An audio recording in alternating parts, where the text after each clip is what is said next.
Will this back still be padded when hair's gone gray? Will there still be warmth in passerby smiles? Or will faces blur, fans no longer beguiled?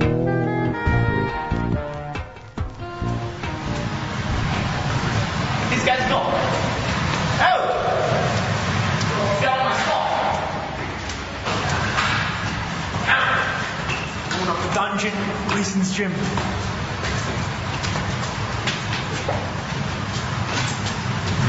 For the last 2 weeks, we've been getting ready for this animal called Cotto, hitting the floor up and getting his body ready, getting his mind ready. The past week and a half, Paulie's been here working out with him, and he's been doing tremendous. I've been putting him in a little sparring just to get his body ready to get beat on a little bit. We toughen him up, toughen his skin up. We're scheduled to box today with a French kid from France. And Paulie should do real good with him, though.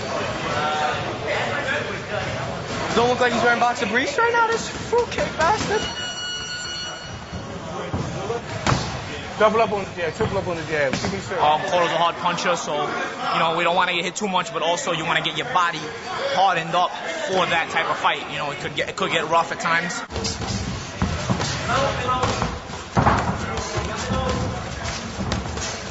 It's very important to get his mind focused on what he's doing, to get his hands sharp. What I mean sharp, to get the punches out.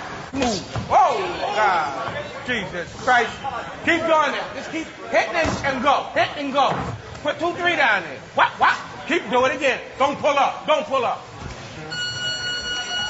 Doing the dookie move. For that right hand. Yeah, I know it. So beautiful. He learned how to cook a guy. He had to cook this guy. There, you got him now. He's through. He's cooked. He's a goose. So we cooked him, and then we took him to dinner. Woo! There you go. Beautiful. I don't like him just to box with guys that look like Cotto or fight like Cotto. I like a little everything because you never know what another guy gonna do or what he got in his bag. That's why when Cotto does something, we'll be ready for it. They say I can't punch. You wear the pressure down, bro. You do, man. The more you come, the more you get hit. Eventually it takes a toll on everybody, bro. They gotta make that decision. They wanna get knocked out, they wanna stay and close up and lose the decision. Most guys take the decision because they don't wanna get hit with the H. Yeah.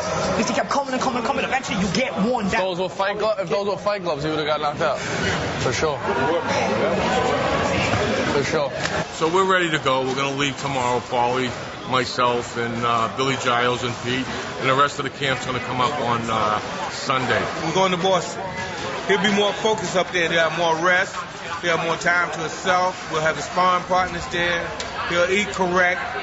He'll watch his weight more decisively than he would here. And he won't have nobody bothering. The whole thing is distractions. But the guy to get his mind focused. Yeah, right here. You know it's coming like a chair. Make him come in. Make him come in. Get it. Make him come in. Keep him in a circle. Left and right. Left and right. Keep them right hands in the body. So more one, Hold on. Wipe this.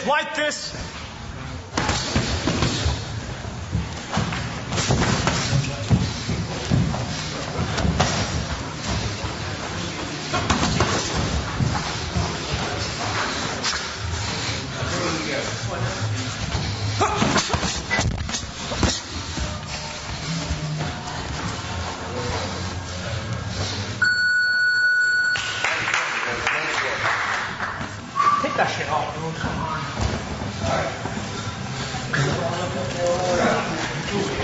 Take the head gel off.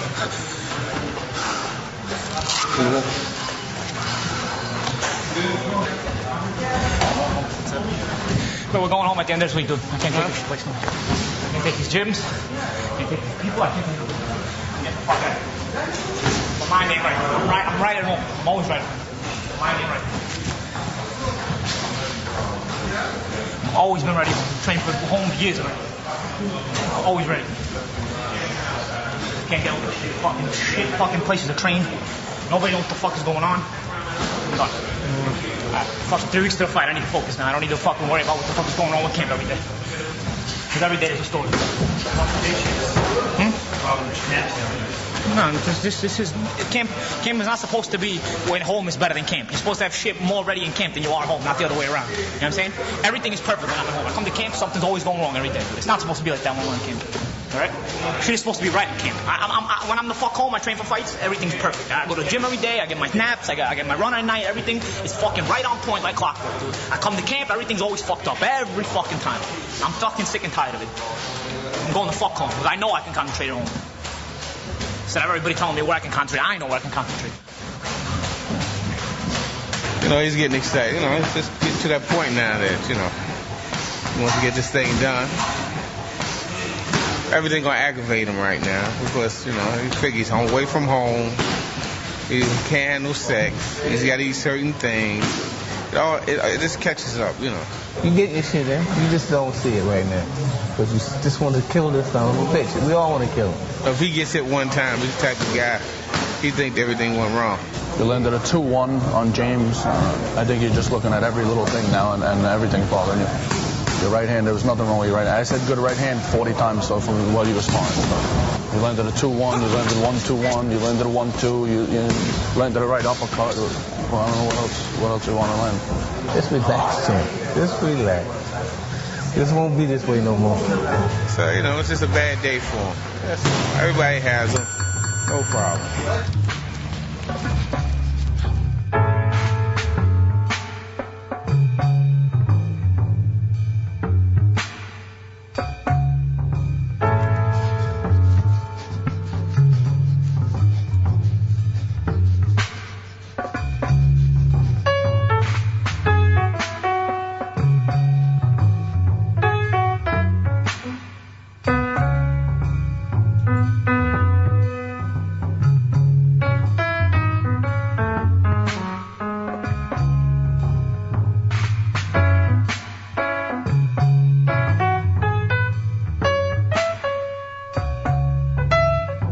I feel very comfortable in Gleason's. You know, I no longer have to prove myself in this gym. I can come here and be very relaxed, be myself, as opposed to maybe training in other places where I feel like everybody's always watching me, see, oh, is this kid really as good as everybody says he is or something, you know?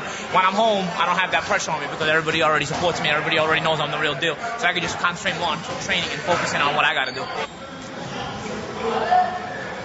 Freddie Soto is the sparring opponent I've been back in New York. He's very much like Cotto. He has a hooking style, aggressive style, so it works out perfect for me. And I used to spar with Freddie when I was younger. I know Paulie for years. I used to spar with him when he was an amateur, helping get ready for his Golden Glove bout against Darling Jimenez. Always try to give him the best advice I possibly could. But now he's running with it, and I'm proud of him.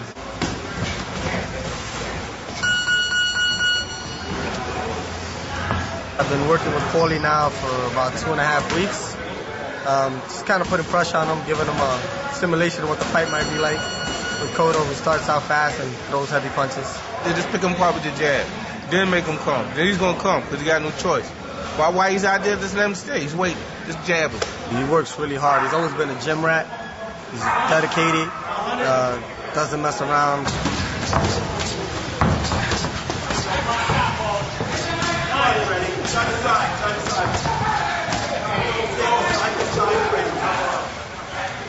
Hopefully, his hard work is going to pay off. He'll walk away with a title, and there'll be a lot of upset Puerto Ricans.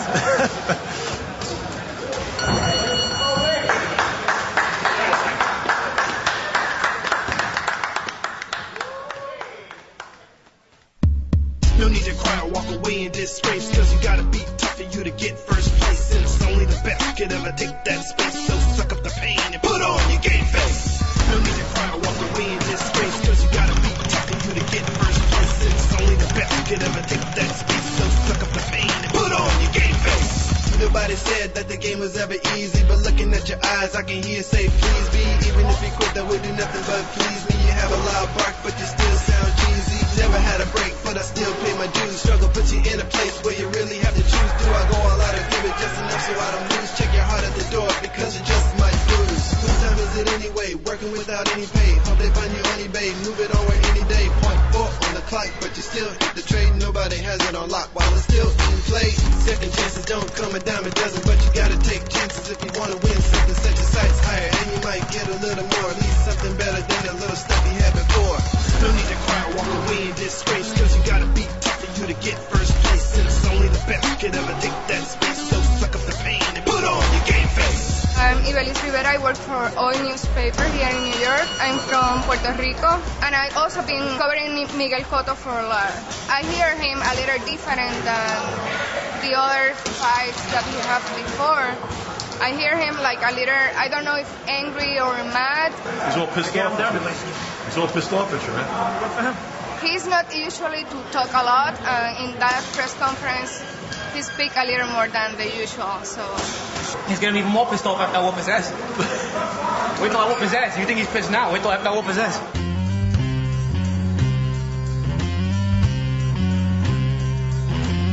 I mean, this is a typical crowded final press conference. What's the champ supposed to look like?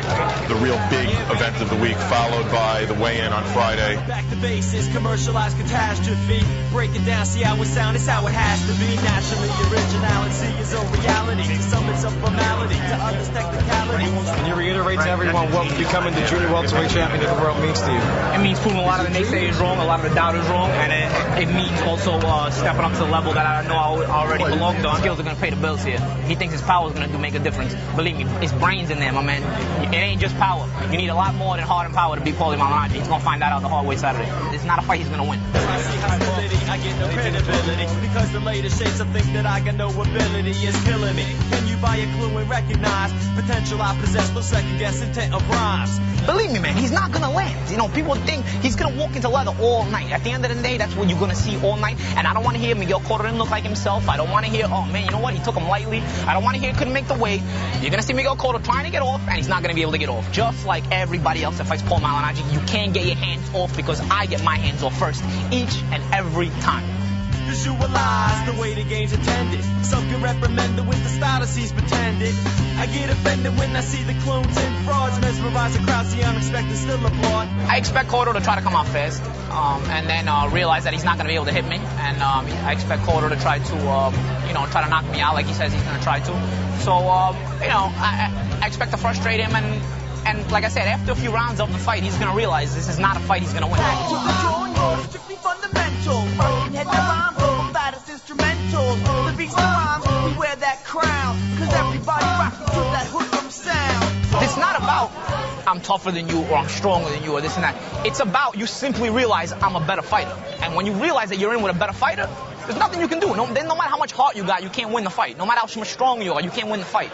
You know? And so that's going to be the same situation for him as it was for everybody else. Well, there's a little bit of an argument about the weigh-in because Cotto's people have scheduled the weigh-in very early, which gives him more time to make weight and more time to gain weight. The weigh-in should be the day of the fight. I think it makes the fight more equal for both guys. I think it makes the weight closer. This weigh-in is going to be like almost 36 hours before, so you can expect that Cotto's probably going to be a giant when he walks into the ring. Miguel Cotto is not a fighter on the same skill level with Paul Malignaggi, so they can weigh in whenever they want. I know, like I said, my team made a big deal out of that, and it's their job, if they want to, try to make it later. But Miguel Cotto can weigh in when he wants. It doesn't matter.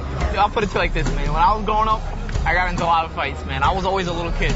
This box is the only place where weight classes matter. All right? Pretty much, I've always fought bigger people. I've gotten into fights with bigger people. And in the gym, we always box with bigger people anyway. So it's not as big a disadvantage as people would think. The future 40-pound champion, Paulie the match.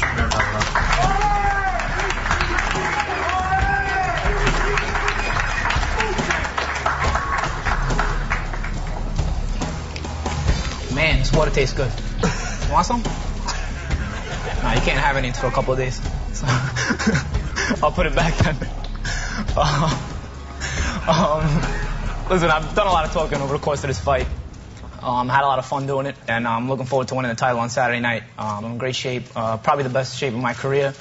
Cotto has tried to portray himself as a nice guy, and he's kind of been, not talking too much. But I picked up a Latino paper a few weeks ago, and I see this guy saying he's going to knock me out in a few rounds.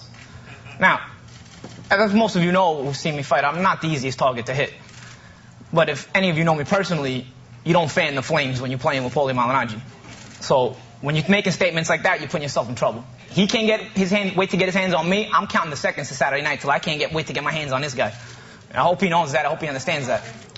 He also said that before the promotion, he didn't know too much about me, or he didn't know about me. So he said. Well, let me tell you a little bit about myself, man. They call me the Magic Man. Saturday night, I got a few tricks for you.